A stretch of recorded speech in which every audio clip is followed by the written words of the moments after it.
تموتن إلا وأنتم مسلمون يا أيها الذين آمنوا اتقوا الله وقولوا قولا سديدا يصلح لكم أعمالكم ويغفر لكم ذنوبكم ومن يطع الله ورسوله فقد فاز فوزا عظيما. All praises due to Allah subhanahu wa ta'ala, and peace and blessings be upon the Prophet Muhammad sallallahu alayhi wa sallam. And I bear witness openly that there is no God worthy of worship except Allah. And I bear witness that Muhammad sallallahu alayhi wa sallam is his servant and the messenger, and the last of his messengers and the best of his creation. May Allah subhanahu wa ta'ala accept our gathering. Allahumma ameen ya Rabbil Alameen. And welcome back to the normal. Welcome back after Ramadan. It's a good time, alhamdulillah, that Allah subhanahu wa ta'ala allowed us to come together again. Yes, just some people, we're saying today, Imam, we wanted to take rest. I said it's enough for, we had Jumu'ah here, so Saturday, Sunday, Monday, and that's enough. So they said we wanted to take rest till next Ramadan. So that would not be rest, So may Allah subhanahu wa ta'ala accept from all of us, Allahumma ameen, and to come together for the sake of Allah subhanahu wa ta'ala in this session after Ramadan, after the online iftar program, after the program with the iftar distribution, then Taraweeh, and alhamdulillah. So that is something I told you in the day of Jummah. We made something good, alhamdulillah. And we ask Allah subhanahu wa ta'ala to accept from us and give us the sincerity, Allahumma ameen ya Rabbil Alameen. But we have to remain on the way of Allah. We have to remain steadfast, and we are not asked or required to worship Allah subhanahu wa ta'ala in a limited area or a limited time. No, we worship Allah subhanahu wa ta'ala till the day, until the minute that we meet him subhanahu wa ta'ala and the soul comes out, So may Allah subhanahu wa ta'ala accept from all of us. And we back to Tuesdays. And as our, schedule, and as I shared with everyone, I think like 2 days ago, we mentioned that Tuesdays always related to the Prophet Muhammad sallallahu alaihi wasallam and his legacy, what the Prophet left behind him. And that is very important topic that we need to know. We need to know about the Prophet Muhammad sallallahu alaihi wasallam. We need to know about his legacy. We need to know about the inheritance that Rasulullah sallallahu alaihi wasallam left for us. And it is something, very important to spend the time with Rasulullah, so you can know more about his Sunnah. And I was talking with somebody, I think today in the morning, some like American person, was asking about Islam, and he's thinking about converting, and he has some of issues he had confusion about. So he wanted to know kind of illustration, kind of clarification, so that would be easier for him to take his decision. And one of the things that I was talking with him about, one of the secrets of Islam, it is the knowledge. Islam has oceans and oceans of knowledge. And no matter what you have and what you got from this knowledge, still you feel yourself like you are a student of, maybe a student of knowledge. Because you need, as long as you get the knowledge, you can improve your iman. Because Allah subhanahu wa ta'ala said in the Quran, بَلْ هُوَ آيَاتٌ بَيِّنَاتٌ فِي صُدُورِ الَّذِينَ أُوتُوا الْعِلْمَ. The Quran is clear evidence, clear sentences. Allah subhanahu wa ta'ala will place them on the chests or inside the chests of the people of knowledge. So when you get the knowledge, you will improve your deen. You will improve your iman. You can enhance your relationship with Allah subhanahu wa ta'ala. These are, the secrets of Islam, how to be a better Muslim. You will never be a better Muslim without knowledge. Getting the knowledge, that will take you a step forward in iman. So let's move very quickly because the time is limited. And I remember Dr. Yusuf before Ramadan, he used to say, taking the whole time between Maghrib and the Isha. So give us time so we can pray Sunnah, we can eat something. So may Allah protect us. Allahumma ameen ya Rabbil Alameen. So today we are talking about the word that I believe all the Muslims are familiar with. And it is the real legacy. It's the real inheritance that Rasulullah sallallahu alaihi wasallam left for us. It is his Sunnah sallallahu alaihi wasallam. And we talked before Ramadan, just 2 days, 3 days before Ramadan, we talked about the definition of the word Sunnah. And we talked about the way of the life of the Prophet Muhammad sallallahu alaihi wasallam. But I wanted just to tell you something very important, and you might face it. You might find it on YouTube or Facebook. You might find it on Google. Lots of people they have certain allegations towards Islam. And maybe you will get the benefit from this lecture because it will help you to straighten, to correct your aqidah. Because some people, unfortunately, their aqidah, it has some of the miss or corruption because of the lack of the knowledge. And once they get the knowledge, they will straighten their aqidah. So let's get the knowledge and see what we have so you can correct your aqidah as well. When it comes to the word Sunnah, some people got confused because the word Sunnah. So you should pray 2 rak'ahs, after Maghrib. So that's what we call it, Sunnah. And we have the way of the life of the Prophet Muhammad sallallahu alaihi wasallam. So we call it also Sunnah. What's the difference? What's the difference between the two words? So generally, whatever the Prophet Muhammad sallallahu alaihi wasallam had brought to us, that we call it Sunnah. And most of people called the 2 rak'ahs or whatever before Salah, whatever after Salah, they call it Sunnah. But that's not the general word that we mean when we talk about Sunnah. It has another term in Arabic also. It is called Nafila. Nafila. So Nafila, that's the proper term. That's the proper terminology for the extra salah that you pray. So we have 2 terms now. Fard, which is obligatory, and then Nafila, which is extra salah. Allah subhanahu wa ta'ala said, وَمِنَ اللَّيْلِ Surah Al-Isra. Allah said, وَمِنَ اللَّيْلِ فَتَهَجَّدْ بِهِ نَافِلَةً لَكَ. So that word is mentioned in the Quran, Nafila. But the word Sunnah, generally, that's the way of the life of the Prophet Muhammad sallallahu alaihi wasallam. And now, let me, it's not my words, okay? Let me convey some of the words of people, they got, kind of confusion when it comes to the Sunnah of Rasulullah. They think that the Sunnah is something secondary. They think Sunnah is a second class. They think that Sunnah, it's something optional. We should take it or not. They think that the first source of revelation was the Quran. And the second one is the Sunnah. They think that Quran is most preserved in such a way that no corruption can come to it. But the Sunnah, that's what they think. But the Sunnah, we have weak, fabricated, we have authentic, we are not sure. So we should stick only with the Quran and neglect the Sunnah, or take it as a second source for Islamic Sharia. I will give you even more. We have people, they went beyond this. They went extremely more than this. And they said, you know what? We should stick only with the Quran, and we don't have even the option to take anything from the Sunnah of Rasulullah. And what's their response? What's their evidence? They think something, rationally, logically speaking, it seems like this. They will tell you the Sunnah is the action of the Prophet Muhammad sallallahu alaihi wasallam, or his saying, whatever the definition is. But at the end of the day, he's a human being.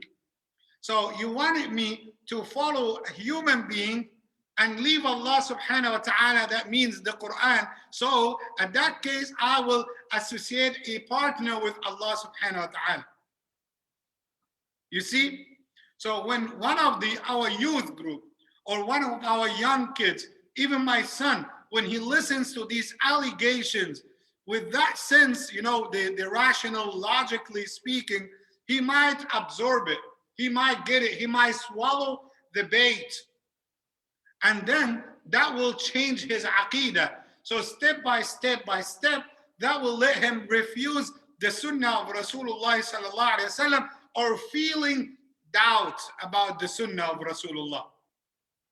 That's why the main question is, what is the importance of the sunnah? What do we need to know about the sunnah of Rasulullah sallallahu alaihi wasallam? And another allegation, I'm just giving you all the package. So you get the vaccine, you get the immune. Because it is something important to know about the sunnah of Rasulullah sallallahu alaihi wasallam, they said, who has the right to legislate? Who has the right to give the law? Who has the right to determine what is halal and haram? So what's your answer? So you should say, or you could say, that is Allah. At that time, you made a mistake, because he wanted to drag you to one of the traps. You know what? As long as Allah subhanahu wa ta'ala is the only one has the authority to say what is halal and haram, so whatever came in the hadith, I have the option to refuse it, because that Muhammad sallallahu alaihi wasallam has no authority to legislate.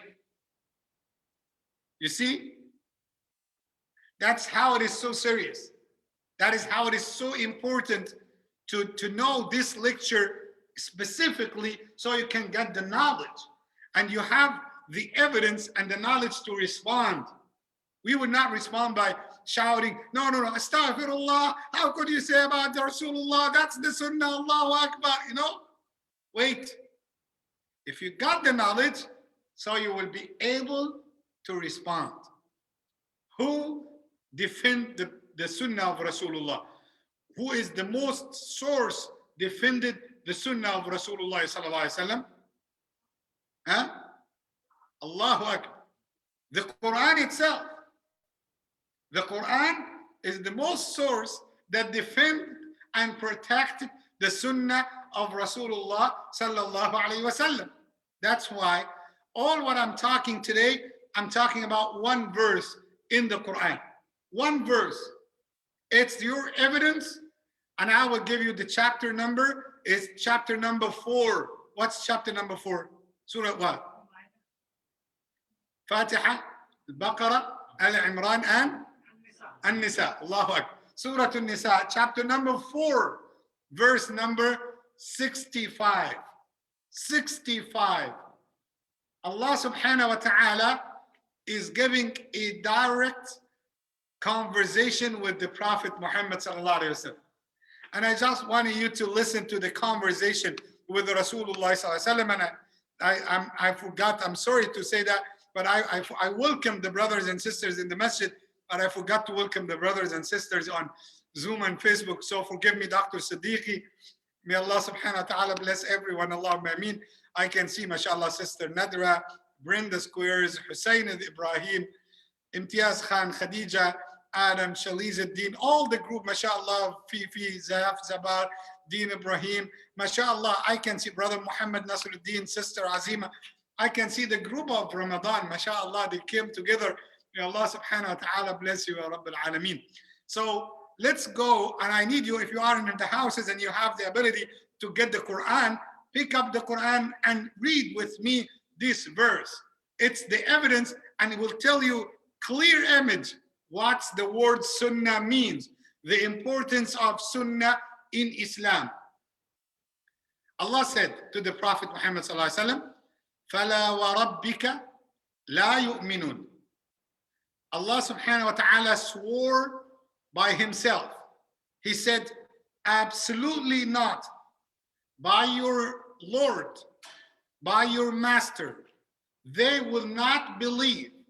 They will not believe means they will not have iman. He's talking with whom? With Rasulullah sallallahu alayhi wasallam. And before I continue, I just wanted to give you something, in a little bit academic. Allah subhanahu wa ta'ala swore in the Quran by everything, mostly by everything. By time, wal asr, by the sun, wal shams, by the planet, by the moon, by the stars, by what? By wind, by rain, by everything, subhanallah. So Allah subhanahu wa ta'ala swore by lots of his creation, subhanahu wa ta'ala. And why Allah is swearing? According to the Arabic tradition, you swear for many reasons. So you swear, and that makes sense, if they did not believe you. So did you come late? Yes. No, I don't believe. I swear I came late. Okay? That's one point. And they swear if they wanted to declare that something is so magnificent, it's so high. So they swear. And they swear also if they wanted to, to let you in the middle of the conversation to grab your attention. That's part of the tradition, So you might say, excuse me, hey, ladies and gentlemen, please pay attention, That's in the American culture, we can say. But in the Arabian culture, sometimes he could swear to grab your attention. I swear that, wallahi, that happens, So you will, or he could tell you, what, wallahi, when tomorrow comes, I will let you know something important. So that grabs your attention. The Quran, also Allah subhanahu wa ta'ala uses the same pattern, the same example. When Allah subhanahu wa ta'ala swears, and he does not need to swear, but Allah subhanahu wa ta'ala used the same technique of the same tradition at that time, so they will realize what's going on. So Allah subhanahu wa ta'ala swore by many of his creation, and very rare, very few positions in the Quran, Allah is swearing by himself. And that tells you what? That tells you that subject, the subject that Allah subhanahu wa ta'ala swears upon, it is so important, it is so magnificent, till the point that none of his creation can be, so magnificent to the point of that subject, to the importance of that subject. And nothing can show that magnificent except him, subhanahu wa ta'ala. So that's why he chooses, subhanahu wa ta'ala, he chooses to swear by himself. And he said, فَلَا وَرَبِّكَ. And رَبِّكَ, the kaf. Masjiduka, your masjid.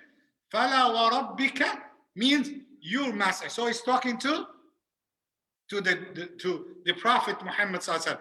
So it is a direct conversation, and for us it's indirect, so we can get the knowledge. So he said, فَلَا وَرَبِّكَ لَا يُؤْمِنُونَ. I swear by myself, O Muhammad, they will not believe. They will not considered as believers. When? And then Allah said, La yu'minun means they will not have iman. You can ask yourself, whom Allah is talking about? Allah subhanahu wa ta'ala said, La yu'minun hatta yuhakkimuka fima shajara baynahum.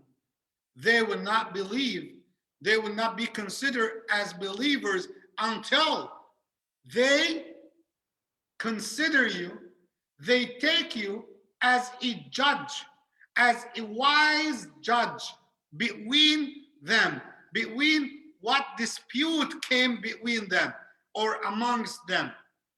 They will consider you, O Muhammad, as a judge. Allah said, La yu'minun hatta yuhakkimuka. You will be their final wise judge. The word hakam, Hakam comes from what? You have in Urdu Hakim. Okay, and you have Hikmah or Hikmat. Okay, Hikmah, which is wisdom. So Allah said, they will not believe until they take you, they consider you, O Muhammad, as their final wise judge or decision maker.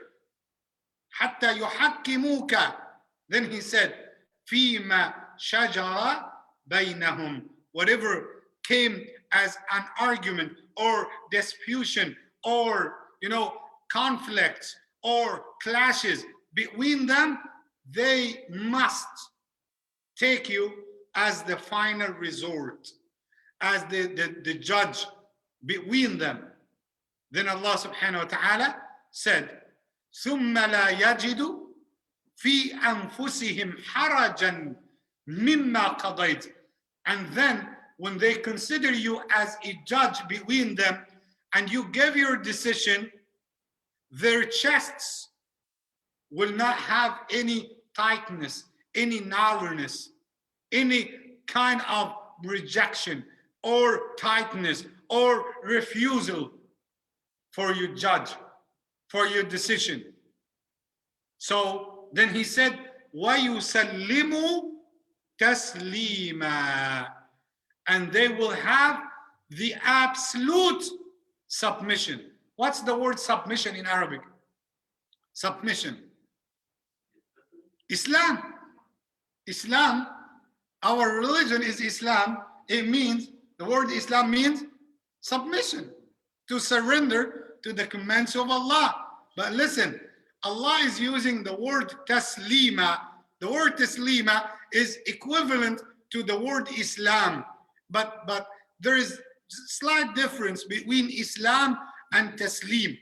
Islam means you submitted to the commands of Allah and you declared Islam, you said Shahada, you became Muslim. But the word taslima means you are in a constant state of submitting. It's continuous submission to the commands of Allah and His Messenger sallallahu alaihi wasallam. So why yusallimu? The sign of their iman. It's a sign of iman. Number one, to consider you, O Muhammad, as a judge between them. Number two, they will not feel any narrowness, any tightness in their chests because of your decision. And number three, they will show the full submission to your decision, to your sunnah, to your, hadith. They will show the total and complete submission to you, O Muhammad. And Allah subhanahu wa ta'ala, for those people who are aware of the Arabic grammar, we have something, it is called maf'ul mutlaq. So Allah said, why yusallimu? Not only to submit. No, He said, why yusallimu taslima. That means submission after submission. Surrender after surrender. That means you have the absolute, complete submission to the commands of Rasulullah sallallahu alayhi wasallam. One verse, it can summarize, and be aware, Allah started the verse by swearing by Himself.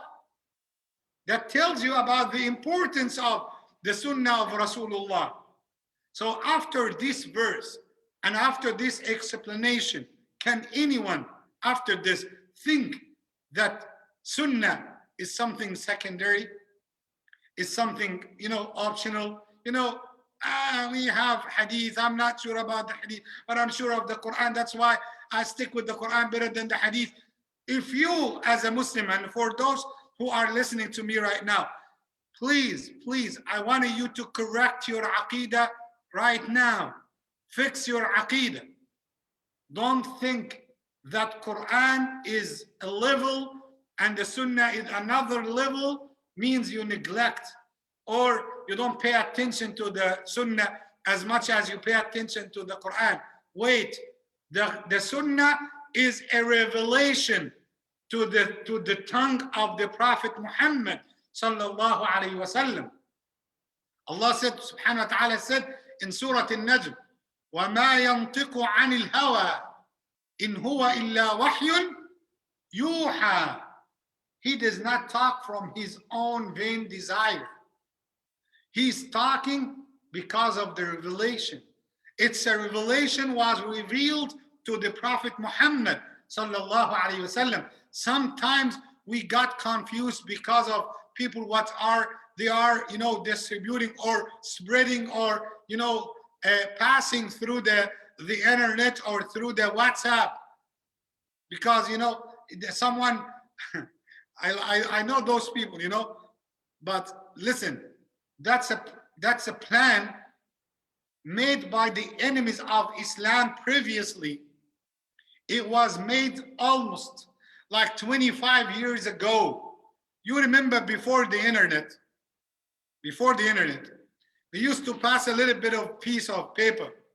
They tell you, you know what, Imam Ahmed, not me, another one, Imam Ahmed, the Khadim, the servant of the grave of the Prophet Muhammad ﷺ, saw in his dream that whoever said this statement 33 times, Allah will let him enter Jannah, and all his family will enter Jannah, and even his neighbors will enter Jannah, these kind of things. And he's giving you the advice, please print it to like 33 times and distribute it. And when you distribute it, after 5 days, you will get good news, you will get wealth, you will get health, you will get everything. You remember? The same technique they are using now with WhatsApp. It's the same. And someone is behind all of this. Someone wanted to play that game and to trick the Muslims' minds. And what's his target, What's his target? To let you feel the doubt in the Sunnah of Rasulullah. Because you will pass it to one of the Imams. Imam, is that authentic hadith? Is that something good? He will tell you, what? It's fabricated. In your heart, what do you feel? Well, fabricated, that means it's, that means that Sunnah has something is not authentic. And Sunnah, is not good enough to rely upon. And unfortunately, Muslims, millions of Muslims were passing these messages and, printing these copies without having the knowledge, without knowing his message is not to let you remember Allah. No, he has a goal far from what you are reading. His goal is to let you feel doubt in the Sunnah of Rasulullah sallallahu alaihi wasallam. And let me tell you something. How many books of the authentic hadith that we have? 6, the famous ones, like Bukhari, Muslim, Tirmidhi, Nasai, Ibn Majah, Abu Dawud. Okay, so we have 6 books of Sahih.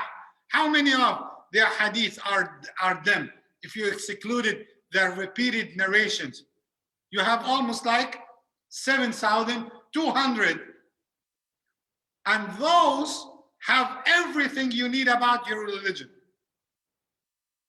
Have everything you need about your religion. So don't bother yourself by the story of, it's authentic, it's not authentic, it's acceptable. Wait. If you got the source of the hadith and it has one of these books, spread it, and don't feel hesitation. If it does not have the reference, pass it to me, pass it to any of the Imams, and it's easy. And we have lots of websites right now. It can tell you what's authentic and what's not authentic. Alhamdulillah.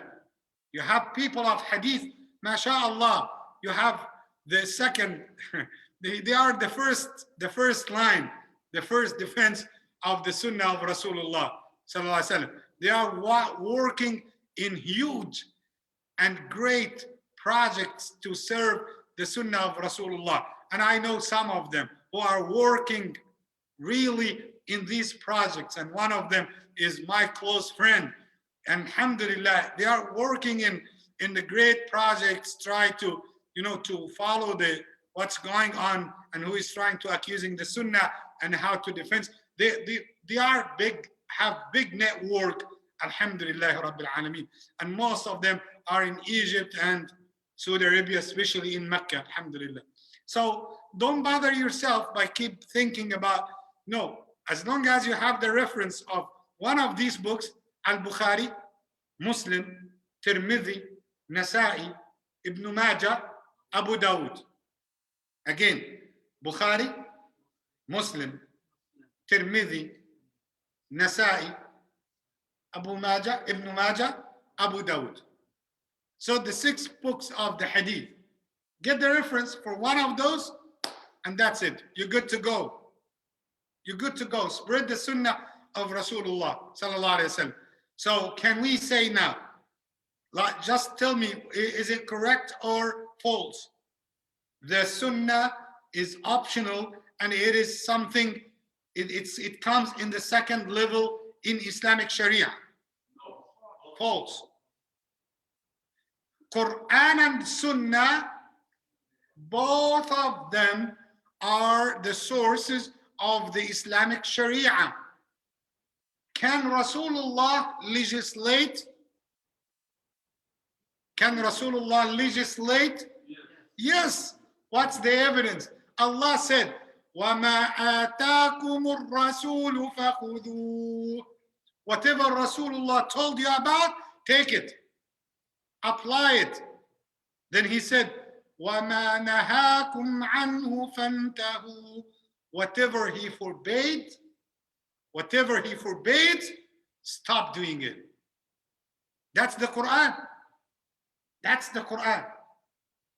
This is the importance of the Sunnah of Rasulullah. So if you are listening to me till now, and alhamdulillah, you continue the lecture till now, if you still have something in your aqidah about the Sunnah of Rasulullah, because it's not a sign of Iman to think that Rasulullah and his Sunnah is something different. And you know what? At the end of the day, Rasulullah is not Allah. That's how to correct your aqidah. Is not Allah subhanahu wa ta'ala. We are not worshipping Muhammad sallallahu alayhi wasallam, but we are following his teachings that was given to him by Allah subhanahu wa ta'ala. That's how to correct your aqidah. May Allah subhanahu wa ta'ala bless all of us. Allahumma ameen. Inshallah, next Tuesday, we are going to talk more about the Sunnah of Rasulullah. We have other issues to raise, inshallah. But remember, tomorrow is our special day about the methodology of the Quranic interpretation. We will go back to the main theme of the surahs of the Quran. May Allah subhanahu wa ta'ala protect all of us. Allahumma ameen. جزاكم الله خيرا. بارك الله لي ولكم في القرآن العظيم ونفعني وإياكم بما فيه من آيات والذكر الحكيم. Just telling my brothers and sisters here, inshallah, next time, we need you not to come alone. We need you, inshallah, to come with other brothers and sisters from your family members. Let them join us, spread the message, and may Allah subhanahu wa ta'ala accept our time for his sake. Barakallahu feekum. Jazakumullahu khairan. Welcome back. Assalamu alaikum wa rahmatullahi wa barakatuh.